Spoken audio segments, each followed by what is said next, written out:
Y ya está con nosotros en la mesa de Informe Capital Eduardo Botinelli de la consultora Factum para analizar lo que pasó ayer.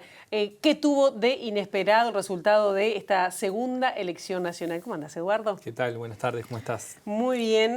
Realmente podemos decirlo, ¿no? Fue un resultado que, bueno, todavía se está ajustando. Estamos esperando al viernes a la Corte Electoral, pero fue realmente inesperado para lo que estaban proyectando las distintas consultoras, porque había unanimidad, confluyeron en una diferencia que iba a haber mucho más holgada entre las dos candidaturas a la presidencia de la República que estaban en juego.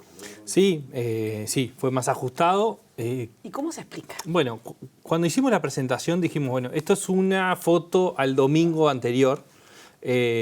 Hablamos de la dificultad que tenía, que parecía la encuesta más simple porque eran dos candidatos, pero la dificultad que tenía que el movimiento de un punto de electorado generaba recortes de 2 puntos de la diferencia. Ese es uno de los elementos. Ahora, también dijimos, para que el resultado cambie en términos del orden de candidatos, tiene que pasar algo extraordinario que no había pasado. Bueno, lo que hemos visto es que algo pasó, no lo suficientemente extraordinario para invertir el orden de los candidatos. Claro, lo que se menciona es el video de Guido Manini Ríos convocando a no votar al Frente Amplio y el ruido que generó luego el comunicado del Centro Militar. Sí. ¿Eso fue suficiente para revertir y achicar esa distancia? Bueno, yo creo que ahí cada uno por separado eran elementos que podían generar una reacción. Los dos juntos probablemente hayan potenciado el efecto. Es decir, la visibilidad el mismo día de los dos elementos en conjunto pueden haber potenciado una visión, digamos, de preocupación con el tono que estaba tomando, un tono militarista que estaba tomando Cabildo Abierto y el entorno de Cabildo Abierto. Y eso no es la única explicación, no se puede buscar por ahí la única explicación, pero sin dudas hay elementos extraños en el resultado que pueden dar luz sobre ese evento. ¿Elementos extraños? Y fundamentalmente es muy extraño que el voto en blanco y anulado no haya variado entre octubre y noviembre.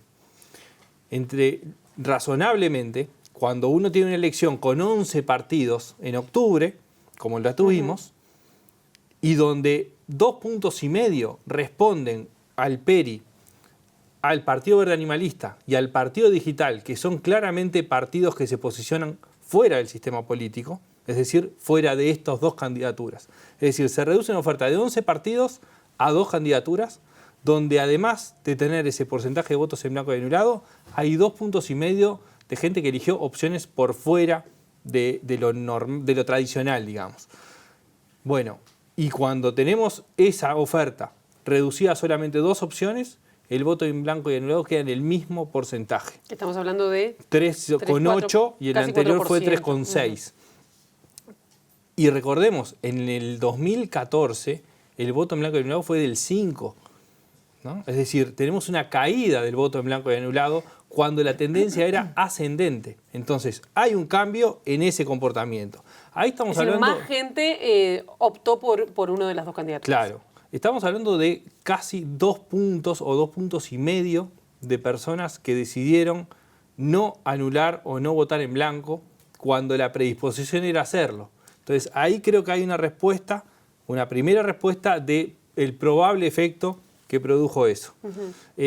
Cuando presentamos los resultados, veíamos 1 de cada 10 votantes del Partido Colorado y 1 de cada 10 votantes de Cabildo Abierto elegían a Daniel Martínez. 1 de cada 10 votantes del Partido Colorado y 1 de cada 10 de Cabildo Abierto manifestaban su intención de votar en blanco o anulado.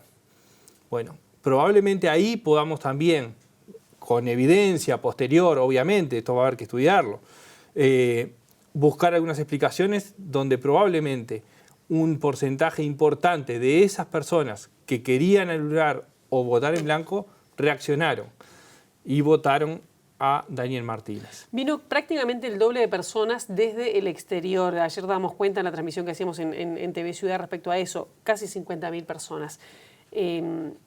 Pudo también haber tenido una incidencia a favor del candidato Daniel Martínez? Sí, en general también. Ahí tenemos otra explicación quizás de un punto, es decir, digamos, los datos más o menos ajustados dan que son 35.000 personas de nacionalidad uruguaya en condiciones de votar, más o menos estaríamos en eso. Probablemente la gran mayoría haya elegido al Frente Amplio porque es lo tradicional en términos de comportamiento.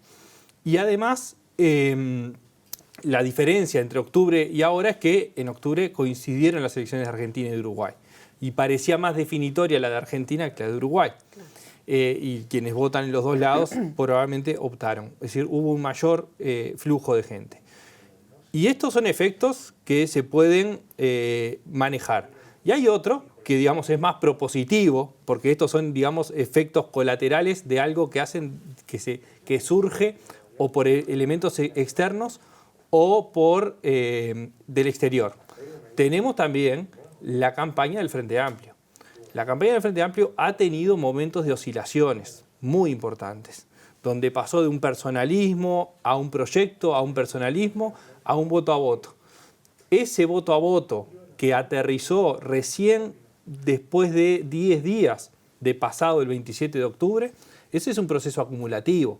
Ese proceso acumulativo fue generando una especie de bola de nieve donde empezó fuertemente, primero la militancia, sin dudas, pero también las grandes figuras de peso que tiene el Frente Amplio empezaron a aparecer mucho más. Mujica, Astori, Andrade, con una participación muy importante en el último tiempo, Vergara. Es decir, empezaron a aparecer figuras que no habían aparecido en primera escena en este último tiempo, recorriendo el interior, y en el interior es donde vemos que el Frente Amplio recupera parte de esa pérdida que había tenido. A pesar de que perdió en prácticamente todos los departamentos, salvo en Canelones y Montevideo. Sí, perdió en todos los departamentos y perdió con una distancia interesante, salvo Paysandú y algún otro departamento. Pero el conjunto del interior vota más o menos unos 6 puntos por encima que lo que registrábamos en las encuestas. Ahora, que fracasaron, digo, porque la gente estas horas está cuestionando las encuestas que prácticamente al final, antes del domingo, se alinearon a decir que había una diferencia importante. Incluso, bueno, Factum daba un aire de 8 puntos. Cuando uno pensaba que iban a votar a ganador, en este caso hacia la calle Pou. No se vio eso. ¿Hubo cambios a último momento? Pensando en lo que tú mismo me estás diciendo. No, a ver, hay cosas que son claras. Las encuestas tienen limitaciones importantes. Tienen un margen de error de 3 puntos. La diferencia estaba fuera del margen de error. Está la limitación en términos temporales, es decir, hasta dónde se mide. Claro. Ahora, estas mismas encuestas son las que dieron perfecto, por lo menos casi todas, perfecto, el resultado de octubre. Son las mismas empresas con la misma metodología. Entonces, ¿cómo explicar que si las encuestas fallan, que en un mes haya cambiado tanto? En realidad, es verdad, hay cosas que hay que ajustar, hay cosas que hay que revisar, eso hay que hacerlo siempre y lo hemos hecho sistemáticamente. Pero esto, cuando es todas las encuestas, uno tiende a pensar que no se puede explicar por qué haya fallado uno. Acá hay algo que pasó. Hay eventos que cambiaron la distancia. Y hay algún dato sintomático, que es que las encuestas, cuanto más tarde cerraron el trabajo de campo, menos distancia dieron entre la calle y Martínez. Nosotros cerramos el domingo y dimos 8. Otros colegas cerraron el miércoles y dieron 5. Entonces, claro, si bien está todo dentro del margen de error, bueno, quizás sea una de las señales a tomar en cuenta. En el caso de Radar, creo que hoy presentó que él mostraba 2 encuestas donde mostraba cómo se había achicado en las 2 semanas ese margen. Eduardo, con la diferencia que hoy hay de 30.000 votos, aproximadamente haciendo números redondos menos de 30.000, con los votos observados, en principio no habría cambios y sería la calle Pou el eventual presidente electo. Sí, o sea... Estadísticamente, por lo menos. Luego habrá que contar los votos efectivos. A ver, está la frase, matemáticamente tenemos chance, claro, ¿no? La mítica frase de la sección uruguaya, pero realmente, en términos razonables, es muy difícil que se dé vuelta una elección de este tipo. Es decir, hay 28.000 votos de diferencia y 35.000 por observados. Es decir, tendría que tener más del 90% de los votos hacia Martínez, cuando la tendencia en octubre fue del 30%. Supongamos que hay un cambio radical del comportamiento, podría duplicar su participación, pero nunca triplicarla. Digamos, tendría que ser algo muy, muy fuerte lo que se produzca justamente en los votos observados para que cambie esa tendencia. Claro, es el cuarto balotaje que Uruguay vive en esta historia, desde que se aprobó la reforma constitucional. Y es una historia bastante corta como para poder hacer, digamos, historiar o sacar conclusiones de eso. Eso quizás también puede llegar a pesar en este comportamiento que fue inesperado. Sí, a ver, no, te pregunto. Cada uno de los balotajes tuvo su historia, ¿no? Y la historia es cómo llegan los dos candidatos, hasta ahora todos hombres, al balotaje. Una cosa era lo que analizamos del 99, de Valle con una coalición solamente con el Partido Nacional y el Frente Amplio con una coalición con el Nuevo Espacio, una alianza electoral.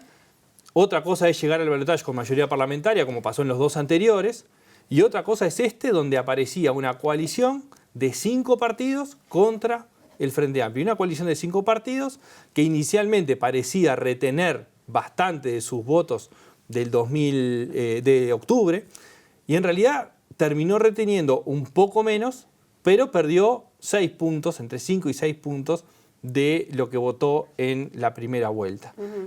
Es una señal para la propia coalición, es una señal para el Frente Amplio y es una señal para el sistema político. Claro, y hablando del sistema político, yo pienso en dos opciones, quedan dos escenarios. Por un lado, una cierta paridad entre los dos candidatos. ¿Qué escenario abre eso en cuanto a negociación, a tender manos, a tenerse en cuenta?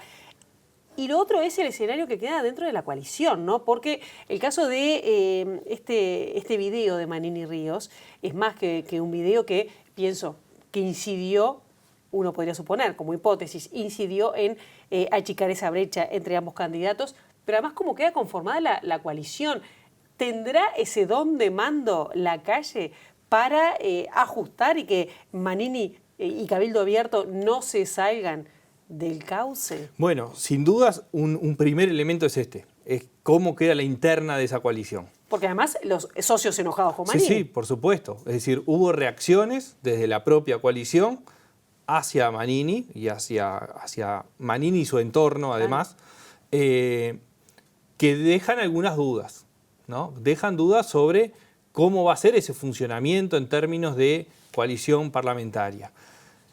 Políticamente, si la coalición termina laudando sus diferencias, no va a haber grandes movimientos con respecto a lo que haya pasado en el balotaje. Es decir, la coalición funcionaría con esa mayoría parlamentaria y gobernaría en esas condiciones. Sin embargo, el resultado del balotaje sí cambia políticamente esto. Es decir, ¿la coalición necesita el Frente Amplio? No. Si funciona la coalición, no lo necesita. Ahora, ¿puede obviar al Frente Amplio siendo en una segunda vuelta dos partes similares en términos de votos? Y es difícil y de hecho la calle ayer en discursos refirió a eso. Es decir, no se puede obviar... Casi la mitad y la mitad un poquito más uno. Que además hay otro dato que es interesante. No hay nadie que tenga más de la mitad. Claro, y ese también es un mensaje importante, ¿no? Es decir, estamos en un momento del país en donde hay dos partes, que ninguna es la mitad del país, y esas dos partes, por más que, sí, en términos legislativos, en la primera vuelta, sí, en la segunda, las candidaturas, las cúpulas de esas dos grandes áreas son parejas. Claro. Eso significa que, en cierta forma, va a haber que considerar la participación del Frente Amplio en alguna parte. Puede ser cualquiera, pero en alguna parte, algún tipo de diálogo entre las dos partes va a tener que haber. ¿Y qué pasa con la duración o la durabilidad de la coalición si se mantiene esta tensión de Cabildo Abierto con el resto de los socios que la integran? Que quizás ya no tanto con la calle Pou. Bueno, ahí va a depender muchísimo. ¿Está más frágil, ¿no?, ahora ese panorama o no? Por lo menos aparecen algunas diferencias internas. No sé si es más frágil la palabra, pero sí que hay algunas diferencias que va a haber que laudar. De hecho, Talvi, ayer antes del resultado dijo, mañana el Partido Colorado va a emitir un comunicado. Hizo una conferencia, sí. Y hoy lo que dijo fue, se va a laudar en la interna. ¿No? Bueno, eso quiere decir que se va a tratar de laudar en la interna. Claramente, lo hablamos en otros momentos, Cabildo Abierto tiene la llave del Parlamento.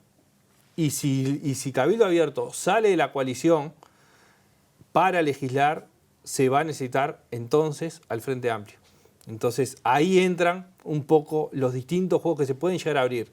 No digo que puedan que sucedan ni vayan a suceder, sino que se abre esa posibilidad a partir de una diferencia interna. Claro. Y en cuanto a la durabilidad, va a depender un poco de esto, Bien. de cuánto se logre laudar de esas diferencias. Ya nos tenemos prácticamente que ir, pero si te lo tiro como titular y me lo respondés de esa manera, ¿con quién va a negociar la calle Pou en el Frente Amplio? No lo sé. Va a depender un poco qué evaluación haga el Frente Amplio. Probablemente sea, pensando ahora, ¿no?, más institucionalmente con la presidencia del Frente Amplio. No con el candidato. Creo que las cosas personalmente no quedaron bien y además hay que ver cómo el Frente Amplio resuelve internamente la evaluación que se hace de la campaña electoral. Es decir, fue un resultado positivo con respecto a lo que tenía el Frente Amplio, pero el resultado sigue siendo negativo para el Frente Amplio, tanto en primera vuelta, donde perdió 9 puntos, como en segunda vuelta, donde si se compara segunda vuelta 2014 con segunda vuelta 2019, perdió 7 puntos. Entonces, la evaluación no es positiva en sí misma, es positiva con respecto a lo que fue octubre y con respecto a lo que se esperaba hacia noviembre, pero no es positiva para el Frente Amplio. Entonces, de acuerdo a cómo haga esa autocrítica, esa evaluación interna, va a depender el rol que toque a Daniel Martínez y qué rol va a tener las distintas figuras del Frente Amplio. Eduardo Botinelli, gracias por este primer avance, ¿no?, porque todavía faltan muchas cuestiones que van a ir surgiendo a lo largo de la semana y quizás más hasta fin de año inclusive. Gracias. Por favor, gracias a ti.